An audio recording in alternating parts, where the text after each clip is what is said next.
Oi, gente, mais um sábado, dia de programa Política de Leve. Hoje eu estou aqui nos estúdios com Michele Santos, ela que é presidente do PSOL Rede lá em Caruaru, secretária de Direitos Humanos do PSOL em Pernambuco e advogada popular.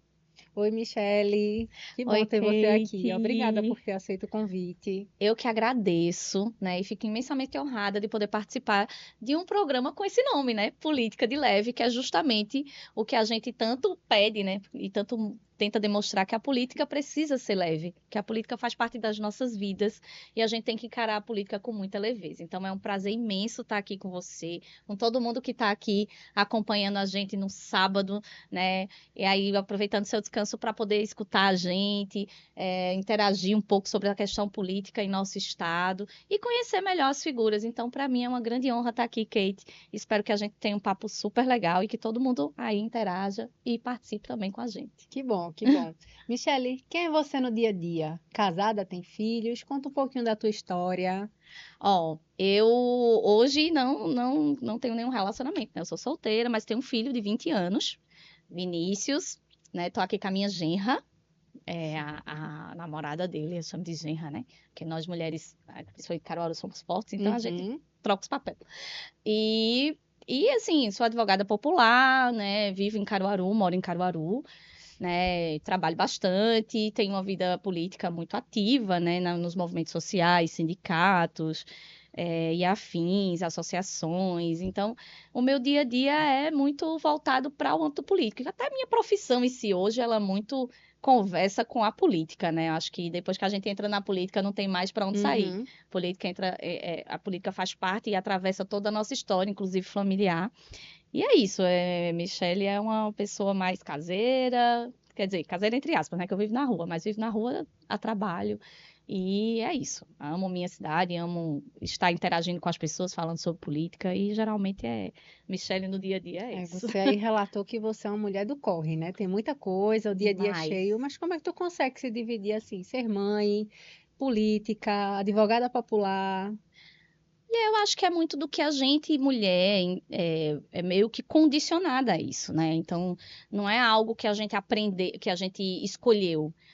A vida meio que coloca a gente nessa posição, na posição de pessoas que têm que enfrentar o mundo. Então, eu sou uma mulher que nasci pobre na década de 80, no interior do estado, em uma família muito pobre, e comecei a trabalhar com 8 anos de idade, e já tive que sustentar a casa a partir dos 13 anos de idade. Então, assim, hoje para mim dizer assim, Michele, você se aposentou, eu acho que eu colapsava. Uhum. Você meio que entra no modo automático, né? E aos poucos você vai agregando tarefas à sua vida o que eu gosto da política e de poder estar hoje sendo advogada popular, estar junto a movimentos sociais, a sindicatos, estar atuando diretamente na política é porque faz sentido, né? Eu fui cabeleireira, fui fateira, né? Eu comecei com 8 anos de idade ajudando minha família a vender fato, né? Para quem não sabe, gente, fato são as vísceras do boi, tá?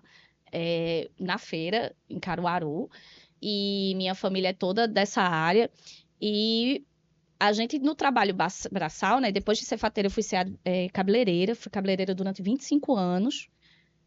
Mesmo quando me formei em direito, ainda era cabeleireira. Passei um tempo trabalhando como cabeleireira, porque era a minha principal função, assim, mas eu era cabeleireira, maquiadora, manicure, depiladora, tudo que aparecia. Então, a gente que cresceu na década de 90 muito pobre, então a gente tinha que se virar, né? Eu fui mãe muito nova, eu casei com 18 anos, fui mãe aos 20 anos de idade, então também tinha que se virar para cuidar do filho, para dar conta de fazer faculdade, de cuidar do filho, de sustentar a casa, de cuidar da mãe. Então, hoje, para mim, muito pelo contrário. Hoje, para mim, eu acho tranquilo comparado a antes. Tranquilo por dois motivos. Primeiro, porque faz mais sentido. Não que antes não fizesse, porque o sentido de antes era a sua própria Uhum. sobrevivência de hoje também. Mas era uma sobrevivência voltada para a gente, né? Para a minha família, para poder trazer o sustento para casa. Hoje, o sentido que me faz eu trago o sustento para casa, mas eu também faço um trabalho de transformação social. Então, para mim é muito gratificante quando eu chego em casa, mesmo cansada, mesmo atribulada, mas eu chego na minha casa e eu sei que aquele trabalho meu de certo modo, está movendo a engrenagem da sociedade e tentando mover as estruturas ali para a gente poder alcançar algo melhor para a coletividade e para todo mundo. Então, acho que essa vida atribulada, e aí quando as pessoas falam, eu digo, meu Deus, já foi tão pior, hoje para mim é tão tranquilo que eu olho assim, tem dia que eu tenho folga, sabe? Como cabeleireira eu trabalhava de domingo a domingo. Aí tem dia assim, eu lembro que o primeiro sábado que eu não trabalhei na vida, eu cheguei em casa e eu achava estranho. E aí hoje eu tenho possibilidade de ter um lazer, de viajar, antes eu não tinha. Então, para a realidade, aí é feito, eu digo, o recorte, né? Para a realidade de muita gente, de fato eu tenho uma vida cheia demais. Mas para a realidade que eu tinha antes e a realidade da grande maioria da população brasileira, a minha vida é muito boa. Então, eu agradeço muito por ter essas atividades e por poder estar, né, dentro do cenário político e dentro das lutas populares. Eu acho que isso é muito gratificante para mim. Então, Eu não citei aqui, mas você foi candidata agora nas últimas eleições, lá em isso. Caruaru, né, a prefeitura da cidade. E me diz uma coisa, o que te levou a entrar na política? E bora lá. Eu vou começar assim, porque muita gente fala, né? Inclusive na minha família. Todo mundo pergunta, tua família é de... Ninguém, né? Como eu falei aqui, eu venho de família de fateiras, de marchantes, então ninguém nunca se envolveu em política, ninguém nunca sabia. Mas desde criança eu sempre fui uma criança estranha, tem aquela criança Uhum. estranha. Então eu nunca me conformei muito, eu sempre questionei muito por que que a sociedade era tão desigual, por que que uns tinha tanto, uns tinha tão pouco. E o meu primeiro contato com o mundo político, por assim dizer, né? Porque quando a gente fala de política, muita gente entende a política partidária, campanha, eleição. Mas política para mim, e a política em si, é quando você se importa com o que é maior, com o que é coletivo. Quando você se associa, quando você se junta, seja com um grupo, seja no movimento, seja numa associação, para você tentar mudar a realidade coletiva da sociedade. Então, meu primeiro contato com política foi dentro do movimento estudantil. Aos 12 anos de idade, eu entro no movimento estudantil. Aos 13 anos de idade, eu já era presidente do Grêmio do maior colégio de Caruaru, da maior escola de Caruaru. Então, ali, as coisas que a gente foi conquistando, por exemplo, na época, com 13 anos, eu não tinha nem noção do que poderia vir para frente.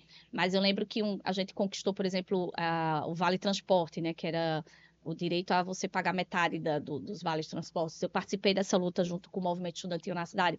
Então, foi ali que eu enxerguei que quando a gente se junta em torno de um propósito, e quando a gente tem esse propósito e se junta, a gente consegue mudar. Então, ali eu aprendi a mecânica da coisa, aprendi o caminho. Então, aprender nesse caminho dentro do movimento estudantil, aquilo ficou como assim, um aprendizado que eu levei para a minha vida. Então, tudo eu entendo hoje que quando a gente se junta, coletivamente a gente consegue. E aí eu fui ao longo dos anos, sempre, óbvio, me afastando, me aproximando, né? Eu participei não só do movimento estudantil, mas diversos movimentos de luta por terra e moradia. Tanto é que quando eu me formo, eu vou advogar nessa área, eu já advogo muito mais na área de direito fundiário e agrário e urbano também, com movimentos sociais, né? Luta por terra e moradia. Uhum. E dentro da própria universidade, né? Eu já entro na universidade conhecida como Michele do MST, então era o meu apelido na faculdade, porque eu já levo esses debates, já trago em mim essa noção. Então, até 2016, 2015, né, eu militava, mas era uma militância mais voltada para os movimentos, sem me associar muito, até porque a minha vida atribulada, que hoje ainda é tranquila, né? Quando eu digo minha vida atribulada, o que era? Eu fazia faculdade, eu tinha um salão de beleza, eu tinha um filho pequeno, eu tinha minha mãe que tem um problema de saúde e eu tenho que cuidar. Então, eu realmente não me sobrava muito tempo e sempre o tempo que sobrava eu estava ali, incidindo de certo modo. E aí, quando vem o processo do impeachment de Dilma, toda aquela efervescência de 2013, pós-2013, a gente se sente a gente principalmente que tem essa consciência do coletivo, a gente começa a se sentir incomodado, né, e se sente na necessidade de se organizar, de algum modo. E aí foi quando a ficha caiu. A ficha caiu e eu entendi que, no fundo, a gente só consegue quando a gente está com a caneta na mão, quando a gente tem o poder. E eu lembro que caiu a ficha no dia que Temer assumiu, e ele assinou, botando fim a diversos direitos, dentre eles, um que a gente, dentro do movimento estudantil, lutou muito mesmo, que foi para conseguir os royalties do petróleo para a educação. E aí, uma canetada, assim, de um dia para o outro, aquilo tudo ruiu. E aí foi quando me veio essa reflexão e eu pensei, poxa, Se a gente não ocupar esse lugar, não adianta, não quer dizer que não adianta, tá? Eu tô dizendo, Certo. a minha reflexão foi nesse sentido. Não adianta toda a luta que a gente travou durante anos para conseguir um direito e, de repente, quem chega no poder é quem realmente decide. Então, foi ali que caiu minha ficha. Eu disse, não, vou ter que me organizar em um espaço no Brasil, né? O modelo de política no Estado Democrático Brasileiro é o modelo partidário, a gente só ocupa espaço de poder eletivo a partir de um partido. Então, foi quando eu entendi, eu vou ter que entrar num partido. Então, qual partido eu vou entrar? Né? E aí, eu estava procurando um partido que se alinhasse com o que eu pensava. E aí, óbvio, eu já tinha tido convites de outros partidos, do PT, do PCdoB, de vários outros partidos de esquerda, porque eu vivia ali, de certo modo, de uma maneira bem ativa dentro dos movimentos. Mas quando eu me aproximo do PSOL, eu entendo que o PSOL é esse lugar. Me filio em 2015. Em 2016 eu já era candidata a vice-prefeita em Caruaru, então foi minha primeira candidatura. Essa última agora que foi prefeita foi minha quinta candidatura, porque eu entendo que a campanha, óbvio que a gente não é ingênuo de achar que vai enfrentar o capital econômico, o poder, o uso da máquina, sem muitas vezes, como lá em 2016, minha campanha não recebeu R$ 1, eu ia para os debates de mototáxi, muitas vezes nem o dinheiro do mototáxi eu tinha que pedir emprestado.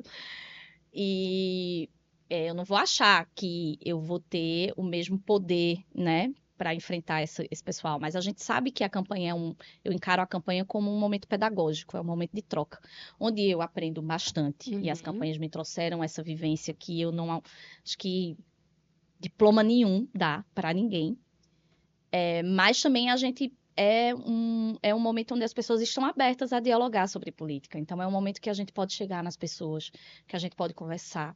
É de uma troca, e de uma riqueza sem tamanho, sabe? E quando você traz esse nome política de leve, que é muito o que eu coloco lá, né? Interior do Estado. Óbvio, dadas as proporções em termos de debate político, no interior a gente tem uma dificuldade de narrativa e de construção dessa identidade da política. Então, é muito mais próximo, né? A gente tem que ter essa proximidade maior das pessoas, dos eleitores. Então, isso traz a possibilidade da gente, de maneira leve, levar para as pessoas, poxa, eu estou falando sobre você ter o direito de ter um prato na mesa, sobre você ter o direito de ter uma escola para o seu filho, uma creche, sabe? Então, esse momento para mim ele é mágico. E eu, assim, até onde eu tiver forças, até onde eu acreditar que tá surtindo algum efeito e eu puder estar, né, dentro dessa dinâmica eleitoral, por mais que seja árdua, por mais que seja, entre aspas, ruim, porque eu não considero que esse modelo eleitoral que a gente tem ainda é perfeito, mas é o que a gente tem, né? Eu vou estar lá tentando participar e fazer a diferença de algum modo. Então, foi assim, né? Entendendo que tem que ocupar os espaços de poder, que eu resolvi entrar na política, né? Institucional. E espero de coração, assim, não espero, eu sei, a gente sabe que faz a diferença, né? Um pouquinho aqui na rua, na casa de Dona Maria, na escola de fulano, na ocupação que a gente consegue um eliminar. Hoje pela manhã, por exemplo, eu estava em uma empresa, em concessionária de limpeza urbana em Caruaru, com um liminar que a gente conseguiu para a reintegração de um trabalhador sindicalista, então em defesa do sindicalismo. Então, essas pequenas coisas que parecem pequenas, elas são muito grandes, porque elas simbolizam algo muito grande, porque a gente traz para esse grupo seja o grupo dos sindicalistas, a ideia de que, poxa, tem pessoas que estão do seu lado, sabe? E quanto mais a gente tem gente igual a gente nas trincheiras, mais força a gente dá para a construção de uma sociedade Fortalece a melhor. causa. Exatamente. Michele, tu falasse dessa troca nas campanhas. Quais outras experiências tu pode compartilhar com a gente de campanhas passadas? Ai, Deus, tem tantas, Kate. Eu fui candidata, vamos lá, foram 5 candidaturas, né? Eu fui candidata em 2016 a vice-prefeita, Junto com quem, junto Michele? com Eduardo Guerra, foi uma chapa pura do PSOL, uma chapa que a gente, óbvio, né, teve pouquíssimos votos, não participava de debate à época, nem nada, mas assim, foi a porta de entrada de uma experiência gigante, uma experiência positiva e negativa ao mesmo tempo. Positiva no sentido de quê? No sentido primeiro do espaço que você tem e da possibilidade de você entender a engrenagem e a dinâmica política, porque nem todo mundo tem acesso. Eu sei que em outro partido eu não teria esse acesso. né? No pessoal eu tive acesso a toda a dinâmica do que é a campanha. A gente realmente aprende e vivencia. Vive, né? Tanto na questão burocrática, como na questão de organização da campanha. Com todas as limitações, a gente consegue fazer muita diferença e a gente consegue, de fato, entender como é que funciona ali. Então, a primeira experiência foi a de vice, a segunda experiência foi deputada federal. E, para mim, é uma das melhores campanhas, assim, que eu coloco como deputada federal, porque se trata de um debate estrutural. Como uma pessoa que é radical, e aí depois a gente vai entrar Já, nessa já. seara, eu entendo que a gente muda a ponta quando a gente muda a estrutura, né? E quando a gente fala de um debate para quem vai se candidatar a deputada federal ou ao Senado, por exemplo, ele faz um debate estrutural, né? Ele faz um debate do próprio sistema democrático, ele faz um debate das políticas públicas a nível estrutural. Então, esse debate, para mim, ele é muito bom, porque eu já discutia isso, a questão econômica, a questão fiscal, a questão de organização do Estado. Então, para mim, é um debate muito bom, né? Rico, assim, eu me identifico bastante. E aí, outra coisa, porque é uma campanha a nível de Estado. Então, o que eu fazia? A gente ganha muito pouco de fundo eleitoral, né? Eu sou do PSOL, hoje a gente tem um pouquinho mais, mas à época era muito pouco. O que é que eu fazia com fundo Foi eleitoral? 2018. 2018, a primeira de federal. Aluga um carro, o restinho do dinheiro bota gasolina e sai rodando o estado. Faz material e sai rodando o estado. E essa experiência de você conhecer, né, no território, as pessoas, as vivências, as riquezas, as diferenças, porque a gente tem um estado extremamente diverso. A gente tem um estado com territórios, vivências, problemas completamente distintos.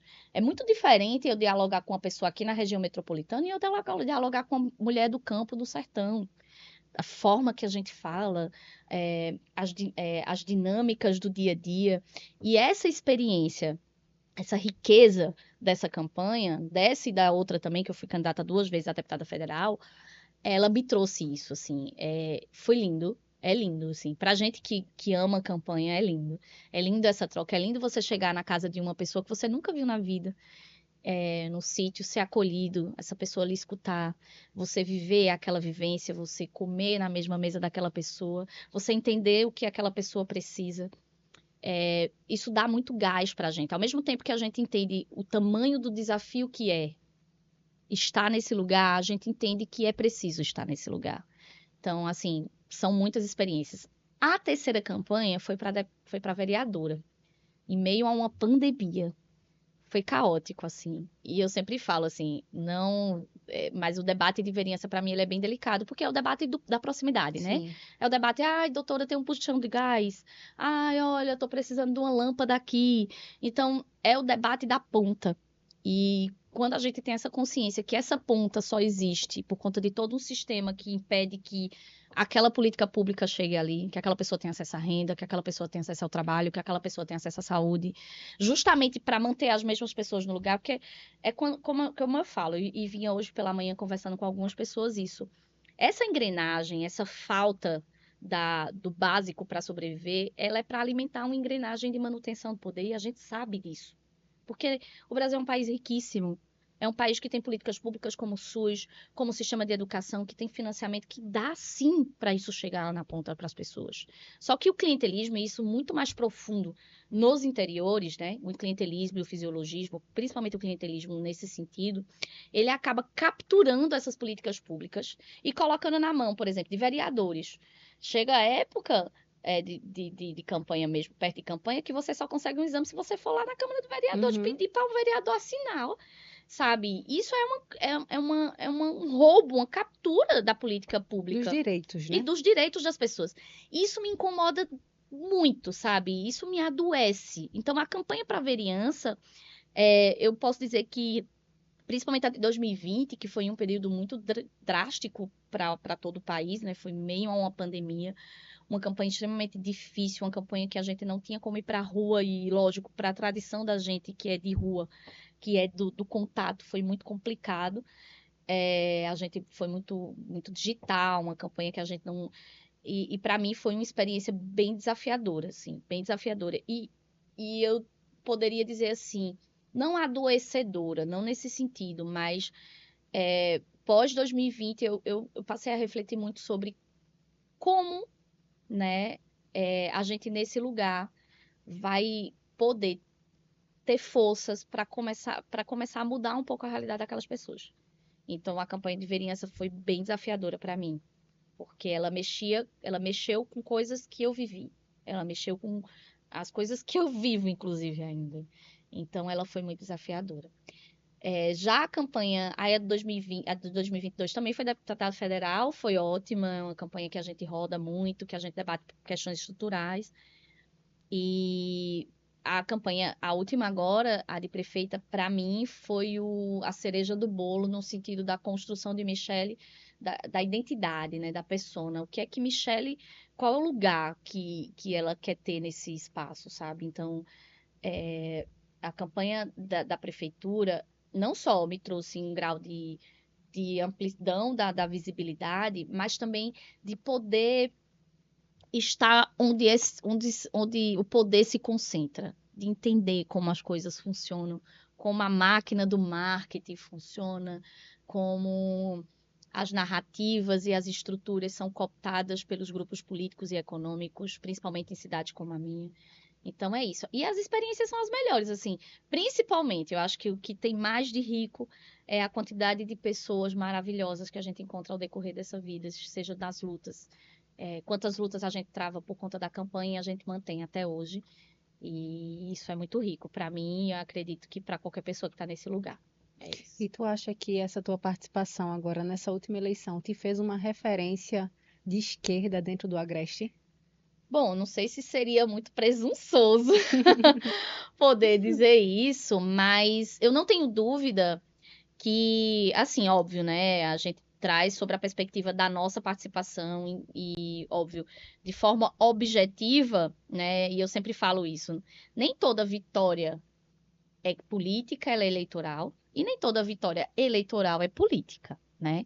Então, eu não tenho dúvida que a gente teve uma vitória política, porque acho que a gente agora sai dentro de um espectro, né, político da região, primeiro conhecidos, o nosso projeto não é só Michele, né, porque como diz assim, às vezes a gente personifica muito a política, e óbvio, a gente que faz parte de partidos mais populares como o PSOL, a gente tende a ir desconstruindo um pouco essa ideia da imagem apenas da figura pública. Não é a figura pública, Michele representa um projeto que é muito maior e que está para muito além de mim, né?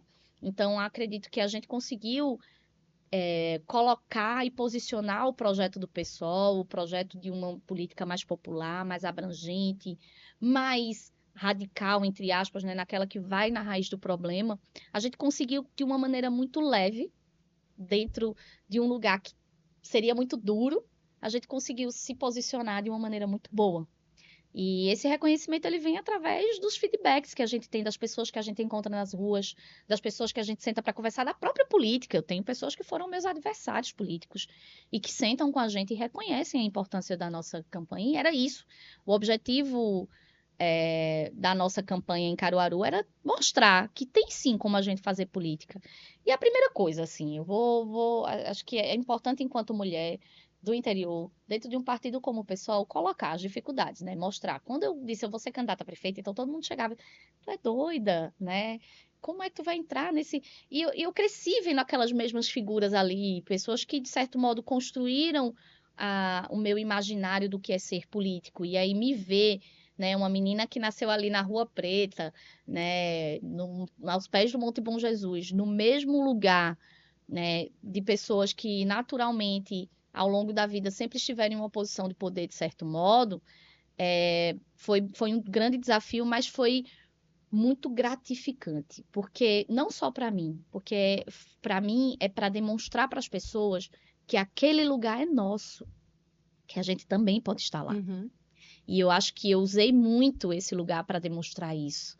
Por isso que quando a gente traz a nossa vivência, a nossa história de vida, muitas vezes parece que não, a gente traz para demonstrar que esse lugar é para ser ocupado por pessoas reais. E aí, quando eu falo pessoas reais, são pessoas que... É feito, eu dizia, gente, eu ando nos buracos de Caruaru, eu já tropiquei, já revelei os pés nas calçadas de Caruaru, eu andei de ônibus em Caruaru, sou feirante, frequento a feira de Caruaru, então é a vivência que a gente tem nesse lugar que deve dar legitimidade para a gente estar ocupando algum lugar de poder ou de ingerência sobre a própria construção da cidade.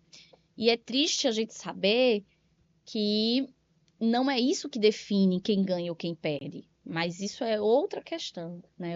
É um sistema que se retroalimenta. Mas, assim, eu não tenho dúvida que a nossa campanha, ela crava um marco de reorganização, de uma retomada do modelo político na cidade de Caruaru. Não tenho dúvida. Porque acho que quem aqui acompanhar, que for de Caruaru, ou for de cidades que tenham mais ou menos a mesma tradição política, entendem que em cidades como essa é muito difícil a gente furar as bolhas, né? Para ser candidata já foi difícil. Veja, se eu não tivesse em um partido que tem compromisso político como o PSOL, eu não teria nem sido candidata, verdade seja dita. Né? O jogo já começa dentro dos partidos, principalmente quando a gente fala de uma candidata mulher, pobre, óbvio que não tem dinheiro para colocar para investir, e que não tem, assim, não tem nenhuma, como diz, nunca ocupou nenhum cargo eletivo. Então, qual é o partido que iria investir nisso? Para você ver que é muito mais do que uma questão meramente eleitoral, uma questão de um projeto, de um projeto da construção de um futuro de uma sociedade melhor. Então, já foi muito difícil eu conseguir ser candidata. Inclusive, tive vários problemas na cidade, com figuras, né, que, não, ela não é candidata, não, o partido está com a gente. E aí, publicamente, em espaços, inclusive de rádios e TV, dizia não. E aí eu tive minha candidatura questionada até o dia da convenção. E aí eu, como mulher, dizia, isso, de certo modo, é um machismo considera político. isso como um abuso político? Sim, claro, é um abuso político, porque é como se, assim, a minha palavra, eu dizia todo dia na rádio que eu sou candidata, certo? Que o presidente do meu partido dizia, o presidente da federação dizia, e mesmo assim, porque figura A ou figura B, que, querendo ou não, representam uma certa concentração de poder político na cidade, dizia que o partido estava com ele, então minha palavra não valia nada. Então eu digo, sabe de uma coisa, eu não vou mais responder. A resposta virá com a minha campanha. E realmente foi o que foi feito. Resultado, né? Exatamente. Resposta Porque nas urnas. a gente, no direito de ter a campanha, né? E eu acredito assim, quem está assistindo agora, que é de política, entende o que eu estou falando. Você está dentro de um grupo político e você ser candidato, óbvio, de diferentes partidos, né? Porque alguns partidos, como o PSOL, o critério é sua participação, o critério é que trabalho você faz, o critério é quais são os movimentos que você atua, qual é o critério é o critério político. Para os demais partidos, cada um cria o seu próprio critério. Mas a gente sabe que é bem difícil você ser candidato, as vagas são limitadas, você tem toda uma estrutura que tem que ser colocada à sua disposição. E esse já é o grande desafio. Então, mulheres chegar nesse lugar é muito difícil. Você vê a questão das cotas, por exemplo, para as mulheres. Você pega, como teve partidos de ligar para mim, você tem alguma mulher? Porque a gente não consegue completar a cota. E aí eu digo, faça o seguinte, você começa a trabalhar agora para daqui a 4 anos, quando tiver a próxima eleição, você ter mulheres. Porque ser mulher nesse lugar é doído, é difícil. Você é toda hora subjugada, você é toda hora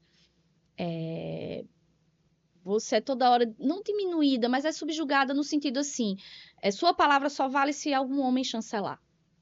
Tu entende? Parece que a sua palavra ela não basta por si só. Se algum homem chancelar, no meu partido a gente tem menos dificuldade, porque é um partido que já foi construído com a perspectiva de romper. Agora, por óbvio, as estruturas dentro de uma sociedade patriarcal e machista como a gente vive, elas, de certo modo, reproduzem essa dinâmica. Então, por mais que a gente tenha um processo de ruptura com essa dinâmica e um processo de desconstrução, naturalmente, a gente vai ter refletido nas instituições, seja familiar, seja organizações partidárias, qualquer instituição, a gente vai ter a reprodução do patriarcado, do machismo. E aí, cabe a nós mulheres que têm, de certo modo, essa consciência, entender os mecanismos de enfrentamento a isso. E aí, Dentro do meu partido, a gente faz esse enfrentamento com muita tranquilidade. A gente tem, não é à toa que hoje o pessoal tem, a nossa maioria de parlamentares são mulheres, as dirigentes partidárias, a grande maioria são mulheres, e não são mulheres que estão ali para cumprir cota, para fazer figuração. Acho que todo mundo que acompanha o partido sabe que são mulheres fortes, são mulheres que se impõem, são mulheres que se colocam, são mulheres que sabem o seu papel nesse lugar, mas mesmo assim a gente encontra dificuldades, isso é natural. Mas é isso.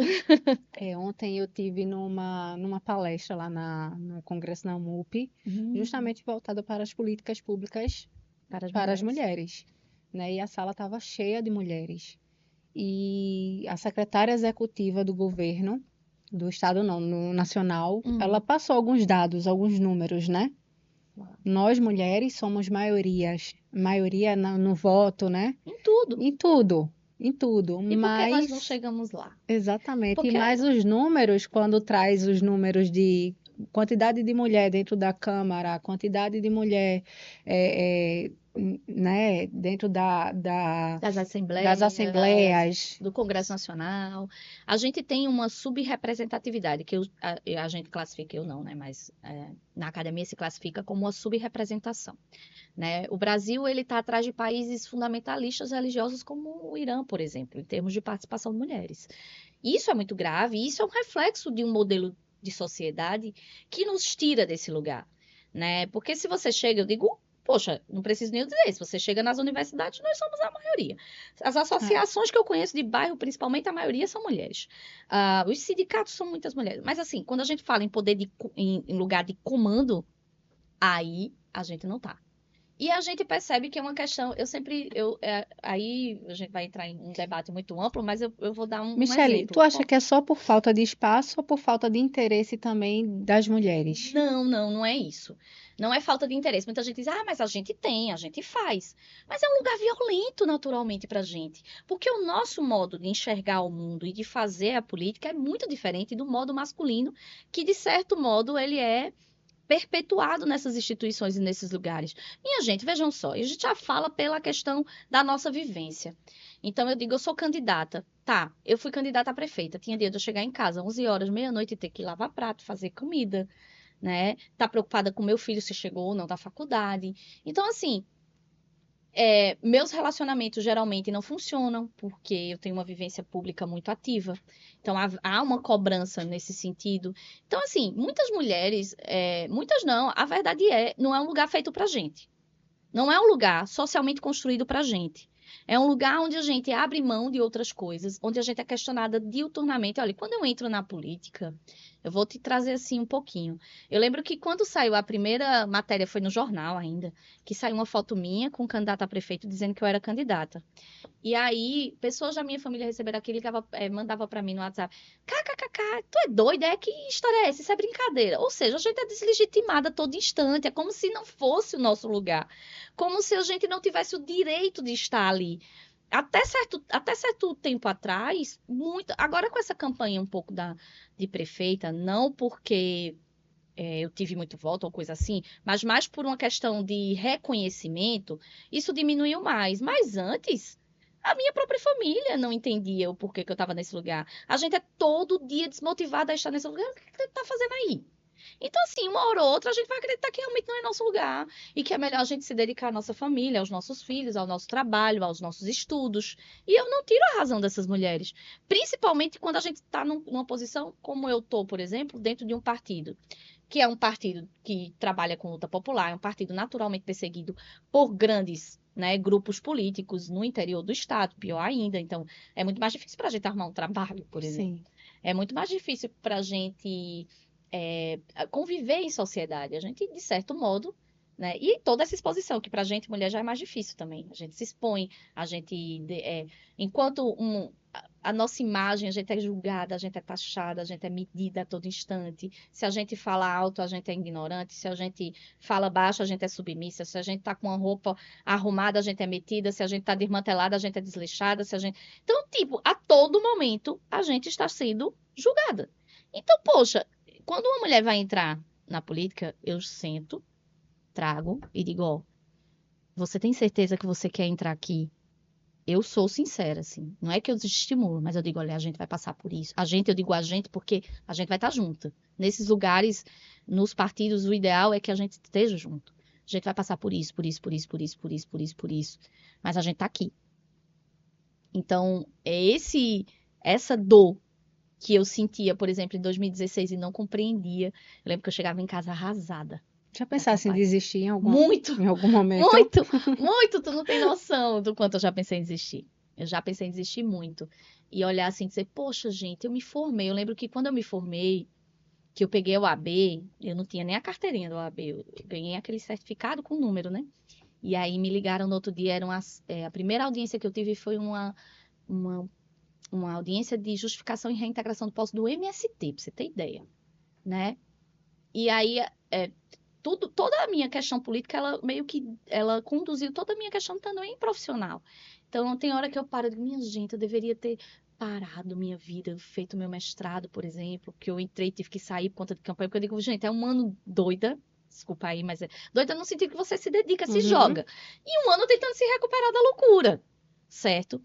E qual foi a conclusão que eu cheguei nessa última campanha? Eu cheguei à conclusão de que, infelizmente, ou felizmente, na verdade, isso faz parte da minha identidade, do que eu sou. Então, eu acho que eu não seria eu se eu não estivesse nesse lugar. Então, eu já aceitei e joguei para o universo e tô indo e seguindo. Mas em desistir, todo dia a gente pensa. Mesmo com muitos desafios, você teve uma campanha e um resultado expressivo lá em Caruaru, né? Tu acredita que é possível fazer política com pouco dinheiro e muita mobilização? É possível, embora tenha um limite, né?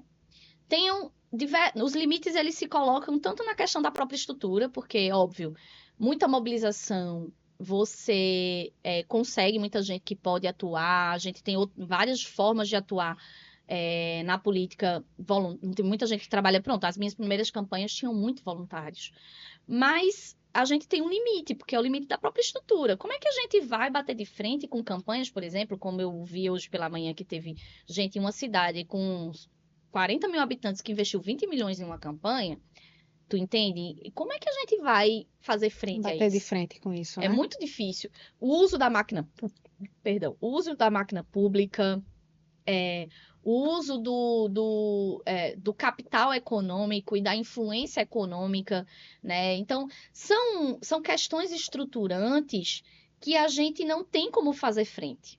Então, por isso que quando a gente vê, por exemplo, isso se reflete inclusive nos nossos mandatos. A gente conseguiu avançar, por exemplo, com candidaturas proporcionais no país inteiro. A gente tem hoje mais deputados federais do que tinha, por exemplo, há 5, 6 anos atrás, há 8 anos atrás. Mas, em compensação, as majoritárias a gente não consegue avançar. Justamente porque são estruturas gigantescas, milionárias, que agem para se manter no poder. E é um sistema, porque aí eu disse, né? Como é que a pessoa investe 20 milhões para ser prefeito de uma cidade que você vai ganhar 18 mil mensal? Você não tira isso. Então, como é que você vai pagar essa conta? A conta não Não fecha. fecha. Você ser vereador numa cidade como Caruaru, tem vereadores que gastam 2 milhões. Gente, eu recebi 2% disso, 5% disso para ser candidata a prefeita, para você ter ideia. Então, como é que a gente faz frente a isso? Óbvio que não é impossível, e eu sempre digo, gente, o impossível não existe. O impossível não existe, certo? Agora, a gente precisa reconhecer o nosso tamanho, reconhecer os limites das coisas. Eu acho que cada dia mais trabalhar na conscientização da necessidade das pessoas se mobilizarem mais, entrarem mais na política, mesmo que não seja para ser candidato, mas para apoiar as pessoas, isso é muito necessário, porque muitas vezes a coletividade ela faz uma diferença muito grande. E ter pessoas com um pensamento que rompe com essa tradição dentro dos espaços políticos, mesmo que seja um vereador lá no interior, que a gente sabe que estruturalmente não vai fazer diferença, entre aspas, mas faz muita diferença porque você ali está plantando uma perspectiva de construção política totalmente diferente. Então, eu acho que é possível até um certo ponto, mas tem um limite. Enquanto ainda, eu digo isso sempre, enquanto ainda o dinheiro for a motivação para o voto, Infelizmente, a gente vai estar condicionado a esse modelo de política que trabalha para pagar as campanhas e os financiadores de suas campanhas e para se locupetar para as próximas campanhas, do que pessoas que realmente estão preocupadas em fazer a diferença na vida dos outros. Assim, é mais ou menos isso. Você é secretária de Direitos Humanos do PSOL aqui em Pernambuco, né? Quais têm sido as principais frentes de atuação? Da gente. Na verdade, assim, a gente que é meio que militante, a gente tá em tudo, né? Acaba que a gente não consegue delimitar muito. Dentro da organização partidária, né? Enquanto secretária de Direitos Humanos, acaba que isso se reflete na minha vida profissional também. Então, eu atuo muito na defesa por exemplo, de instituições como sindicatos. Eu trabalho diretamente, eu sou advogada popular, então trabalho diretamente com sindicatos, com associações, com o movimento de mulheres, ultimamente, principalmente nos últimos meses, voltando para Caruaru, né? Porque em Caruaru eu tinha uma atuação muito ativa com mulheres em situação de violência. Hoje eu retomo muito essa atuação, e principalmente nesses últimos meses, né, desse ano, que a gente tem um aumento drástico do número de mulheres em situação de violência. E acaba que isso se reflete, né? Dentro do partido, a gente trabalha na construção da organização das nossas mulheres e da organização política e na construção de teses para que a gente possa desconstruir esses modelos. O modelo de segurança pública que não protege as mulheres, o modelo de saúde pública que não nos acolhe, o modelo de educação que propaga e reproduz, né, as injustiças da sociedade. Então, internamente no partido a gente trabalha nessa construção, inclusive agora a gente está discutindo a reformulação do programa partidário. Então, dentro do partido a gente faz muito isso. Enquanto dirigente partidária, que eu nasci no PSOL dirigente, né? Eu já entro no PSOL, primeiro cargo que eu fui do PSOL foi secretária-geral do PSOL em Caruaru. Então, a gente meio que aprende a dinâmica burocrática, que eu digo sempre, né? A burocracia ela é criada para afastar as pessoas. É muito complexo você conduzir um partido político sem estrutura. É muito complexo. Por isso que diz, por que as pessoas... Minha gente, a gente não tem, inclusive hoje em Caruaru não existe fundo partidário. Então, para a gente tocar burocraticamente, é muito complexo. E isso não só consome energia e tempo da gente, e é meio que um lugar para afastar a gente desse lugar, dizer, poxa, eu não sei instrumentalizar isso. Eu, como advogada, ajudou bastante. Mas, por exemplo, nas candidaturas de 2016 mesmo, eu fazia, eu era candidata, fazia registro de candidatura. Fazia um pouquinho de tudo. Não, fazia tudo. Era advogada, era tudo. Porque a gente meio que já entende que tem que estar nesse lugar. Então, como dirigente partidária, hoje, o que a gente faz é construir e fortalecer o partido nos diversos territórios, né? Construindo tese, fazendo os enfrentamentos, colocando o partido e posicionando o partido dentro das discussões políticas centrais de cada território. Então, é muito essa missão. É uma missão homérica, porque dentro de um partido como o PSOL, sem estrutura, e dentro de um estado tão grande como o nosso, tão diverso como o nosso, é extremamente homérico, mas é isso, a gente não arreda o pé dessa luta e dessa construção. Olha, tu acredita que é possível ocupar espaços institucionais sem abrir mão da radicalidade das pautas populares? Totalmente. Totalmente. Aí vamos lá, que era isso que a gente ia entrar. Vamos lá. Que é o que eu falo, assim, o que é radicalidade, né? As pessoas associam muito o radicalismo ao extremismo, que está muito voltado para uma questão estética, de narrativa, imagem, né? de linguagem, né? E eu sempre, inclusive a minha campanha, ela foi muito experiência nesse sentido, porque eu dizia, eu vou ser extremamente radical, mas eu não vou parecer radical aos olhos do senso comum, né? Porque o que é ser radical, minha gente? Ser radical é a raiz do problema. Ou seja, eu não tô com câncer, eu vou tomar um Dorflex para dor de cabeça. Eu tenho que ir à raiz do problema. Então, ser radical é ir à raiz do problema. Quando eu falo de falta de moradia na minha cidade, eu vou falar que, porque eu tenho que incentivar os mutirões. Não, minha gente, eu tenho que falar que a gente precisa, né, fazer uma distribuição democrática das terras. A gente precisa fazer desapropriação de áreas que não são produtivas. A gente precisa encontrar os imóveis do município que não estão tendo função social, porque está lá na Constituição, sou eu que estou dizendo. né? E eu lembro em um debate que eu fui questionada sobre isso, eu disse, meu amor, veja só, isso aqui não é uma coisa minha, não, está lá no artigo 5º da Constituição. Toda propriedade tem que cumprir função social. Se ela não cumpre função social, é um dever poder do município identificar, notificar e fazer com que aquele proprietário faça cumprir função social. Se não está cumprindo função social, vamos transformar em moradia, vamos transformar em uma escola, vamos transformar em um posto de saúde, vamos, sem Encontrar um óbvio, fim. sem óbvio, prejudicar a pessoa que de certo modo era dono, porque está lá previsto, minha gente, está na lei, eu não preciso dizer.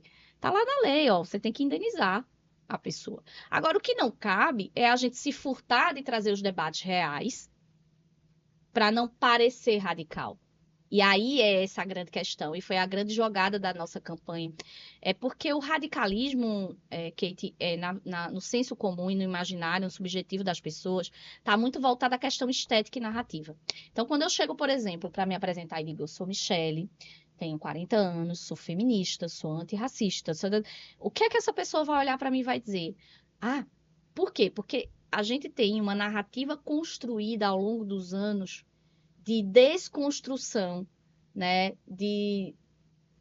que coloca a gente da luta popular numa caixinha, né, dizer, não, esse povo só fala disso. Eles não entendem que o que a gente fala é estruturante, estrutura todas as vivências e todas as políticas públicas e toda a nossa vivência na sociedade.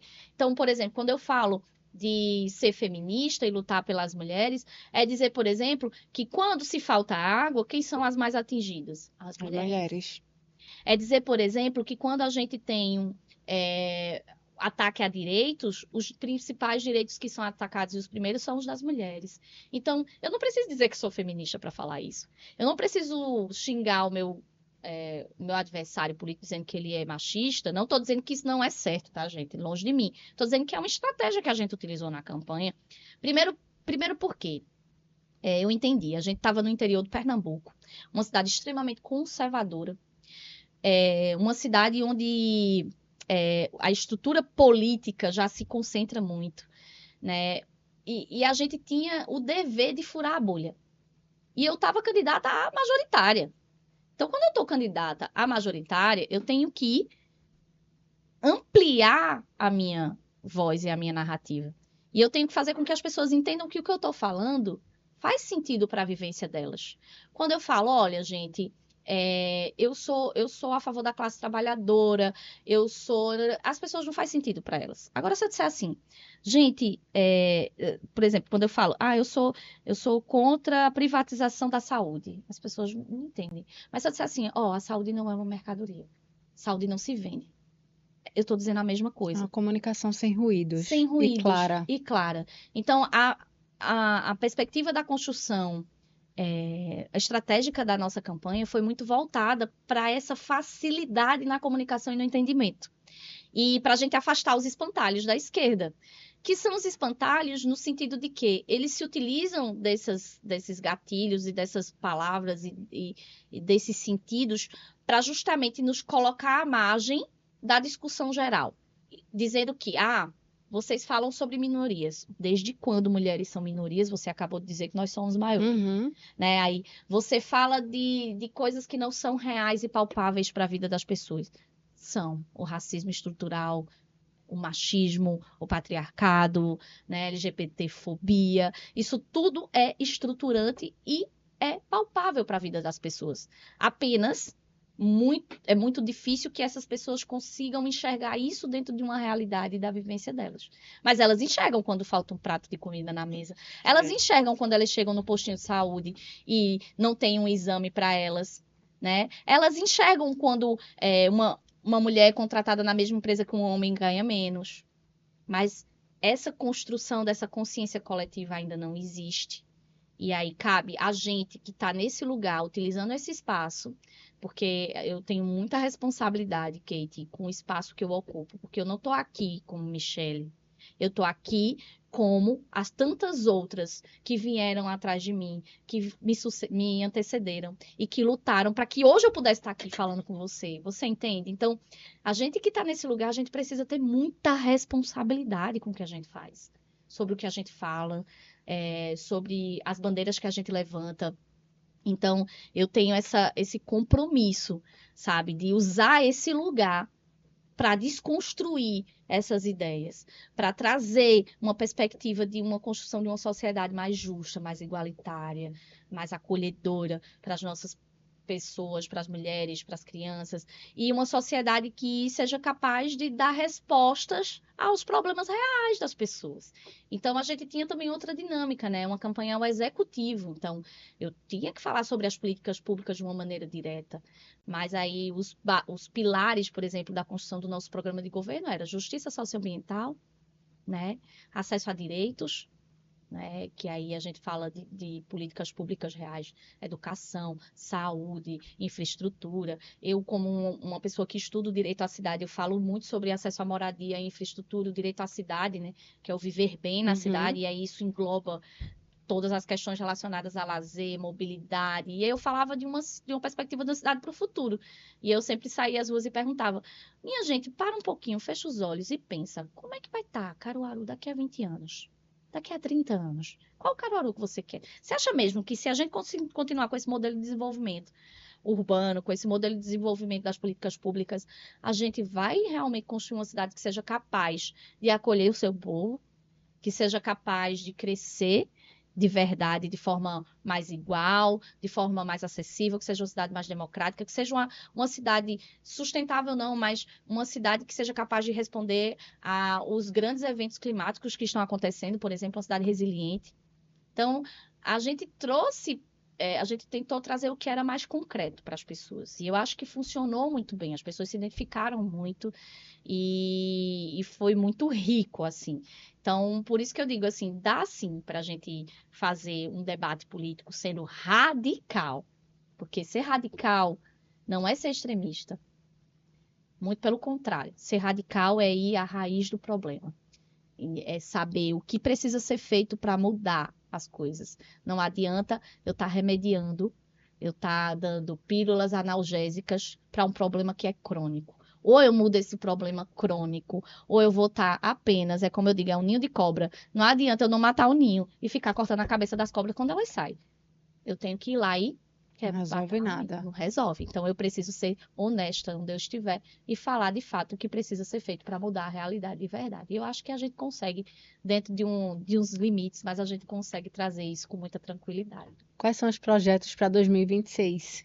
E, Kate, bom, a primeira coisa é que a gente sempre está à disposição, né? Eu acho que quem é militante político dentro desses espaços e quem se coloca nessa posição de figura pública, ela acaba que está ali representando um projeto, né? E no meu partido as coisas funcionam de uma maneira diferente, né? Não é assim, o eu sozinha. Eu não vou chegar e dizer, eu quero ser, sei lá, candidata a presidente da República, tô dando um exemplo. Ninguém é assim.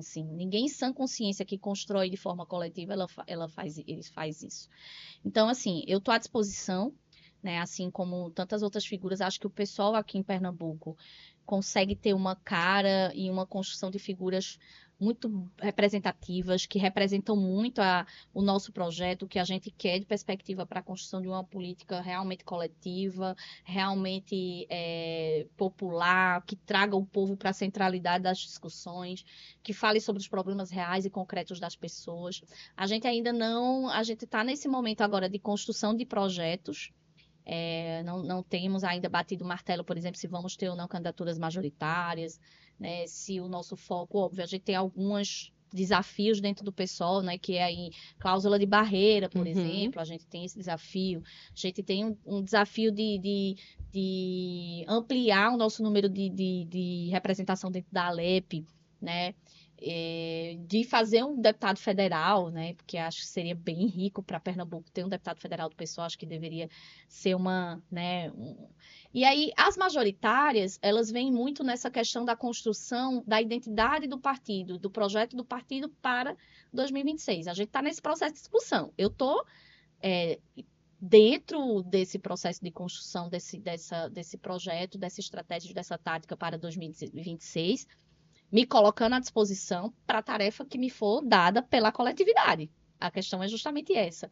Óbvio que dentro da perspectiva da construção territorial, né, a gente sempre dialoga nesse sentido, a gente não quer, eu não gosto muito de caixinha, sabe?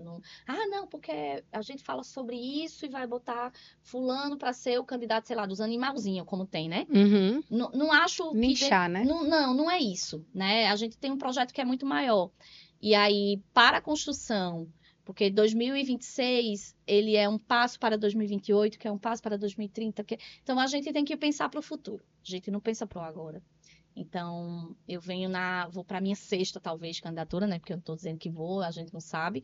Mas se 2026 eu estiver concorrendo a algum cargo eletivo, eu vou para a minha sexta candidatura. Então, não é à toa que a gente vem lá desde 2026, aí colocando o nome, botando a cara no santinho, como a gente disse, expondo, enfrentando as lutas, né? Que não são poucas. Aqui eu não trouxe nada, mas só a gente que está nesse lugar que a gente sabe o que a gente enfrenta, o quanto é violento para a gente, é muito violento.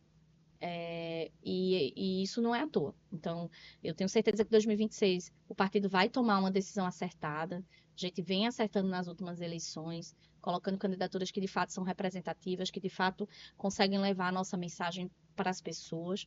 E os resultados eleitorais nem sempre dependem da gente, Uhum. né? Na verdade, não dependem da gente, mas depende principalmente dessa construção dessa consciência coletiva, e aí eu, mais uma vez, parabenizo esse espaço como um espaço que perpetua essa construção da consciência coletiva, e quanto mais espaços independentes, autônomos, e que tenham compromisso com a verdade, né, por assim dizer, existam como esse, mais a gente sabe que vai chegar longe. Então, eu não tenho dúvida que o pessoal vai acertar para 2026, que a gente vai trazer um projeto que seja de fato um projeto que reflita os anseios da população de Pernambuco, que traga e que reflita o projeto do pessoal em Pernambuco e no Brasil como um todo. E eu vou estar com toda certeza nesse projeto, né? Onde eu ainda não sei, a gente ainda não fechou, mas tenho certeza que eu vou estar, não tenha dúvida. Qual legado você quer deixar? Como você quer que as pessoas lembrem de você? Como uma pessoa que não desiste. Eu acho que é muito. A resiliência, talvez, seja uma das características que mais eu trago comigo, assim. Desistir nunca foi uma opção. Para muita gente, e isso é uma verdade, principalmente a gente que cresceu para sobreviver. Então, minha vida toda eu lutei para sobreviver. Então, se eu desistisse, eu morria. Então, eu não aprendi a desistir. E nem quero aprender. Então, a resiliência, ela acaba sendo o ponto principal, assim. Então, o legado que eu quero deixar é nesse sentido de que, independente, primeiro, de não desistir, e segundo, que não importa se você conseguiu regar uma florzinha. Se essa florzinha brotou, você já fez a diferença no mundo. Então, eu sempre tive essa consciência, assim, de que onde eu passasse, seja onde for, eu vou fazer a diferença. Então, se todo mundo trouxer um pouquinho desse sentimento dentro de si, eu acho que a gente vai conseguir ter um movimento e construir uma sociedade bem melhor. Mesmo que seja um pouquinho ali, a gente vai. Então, eu quero ser lembrada como uma pessoa que não desiste, que acredita, sim, que a nossa ação pode mudar o mundo. É muito nesse sentido. A gente já está chegando no finzinho do programa, Oh, que Michele, pena, nem parece, né? mas foi ótimo. Que bom. Olha, e nesse momento a gente tem um quadro que é o de você para o mundo, certo? Eu vou te fazer 3 perguntas, é um bate-bola. O que vier na cabeça, você responde. Tá. Pronta? Prontíssima. Vamos conversar. Vamos começar agora. Hum. Para você, o que é ser política? É ter esse sentimento de que a gente pode transformar o mundo que a gente vive. Eu acho que ser política é isso, através da nossa ação. É isso. Se você acordasse um dia e toda a tua história fosse apagada e você pudesse resgatar só 3 coisas, pode ser momentos, pessoas, o que você resgataria? Primeiro, o ser mãe. Com toda certeza, isso eu resgataria. Não tem como. A segunda coisa, o ter esse sentimento de estar na política. Acho que o ser política, né? Dentro daquela perspectiva que eu coloquei. Eu acho que eu resgataria. Eu acho que seria eu, não tinha como não resgatar. E a terceira coisa, vamos lá. que eu resgataria dentro de tudo isso, fora isso, acho que seria a minha perspectiva sobre a vida, assim, o olhar que eu tenho sobre a vida, assim, de enxergar as coisas de uma forma mais bonita, sabe? Diante de todo o cenário que a gente tem, eu acho que, por exemplo, uma pessoa que acorda do coma e vê e vê todo o caos que a gente está inserido hoje, com guerras, com mortes, com violência, com o aumento das tragédias climáticas, parece que não tem solução, né? Acho que você acordar de um coma, por exemplo, do nada assim, dizer, poxa, não tem solução, né? Eu vou ser triste. E eu não, eu resgataria essa minha ideia de que acordar e dizer, não, eu acredito na humanidade, sabe? Eu realmente vejo o mundo com um olhar bonito. E eu resgataria isso de mim, porque senão eu não conseguiria sobreviver nesse mundo, com toda certeza. Agora, Michele, deixa a tua mensagem para o mundo. Eita, danou-se. Como é o nome? Que responsabilidade, hein? Minha mensagem para o mundo. Bom, eu acho que a mensagem que a gente pode deixar, né, para o mundo, primeiro é a mensagem de que nós somos agentes da transformação do mundo. O mundo, ele pode ser muito melhor, sabe? Se a gente entender o quanto a gente é potente, sabe? Principalmente nós, mulheres, assim, eu coloco essa vivência enquanto mulher porque eu sei o quanto nós, mulheres, somos capazes de transformar e de mover as estruturas, sabe? E não é à toa que existe todo um sistema que nos amarra, porque sabe que se a gente se desprender, se a gente cortar essas correntes, a gente leva com a gente toda essa estrutura e a gente muda o mundo. Então, a mensagem que eu deixo é justamente essa, que a gente precisa de se libertar das correntes que amarram a gente, assim, e entender que a nossa ação, que o nosso propósito, principalmente quando a gente se une a outras mulheres, é de mudar o mundo, assim, a gente consegue mudar a nossa realidade enquanto mulher, enquanto pessoa, e também mudar o mundo, seja ao redor, seja onde a gente está, porque onde uma mulher que tem essa consciência está, com toda certeza, o ambiente é bem melhor, a vida é bem melhor. Então, o que eu deixo, o recado é esse, que a gente entenda a potência que a gente tem enquanto agentes transformadores da sociedade e do mundo. Então, é isso. Michele, muito Eu que agradeço, obrigada Kate. mesmo. Agradeço a todos vocês que ficaram até agora, né, escutando a gente. E me coloco à disposição também. Então, quem quiser me seguir lá, né, Michele, com 2 L's e S, Santos, Caruaru. Me segue, manda um oi e a gente pode bater um papo também. É isso. Joia, a Michele está aqui e provou que ela é uma grande representante, né, das Oh, mulheres aqui em Pernambuco. Tem ok. pautas importantes. Sigam ela lá no Instagram. Me segue também, segue o nosso canal do YouTube para não perder nenhum programa. Ativa o sininho.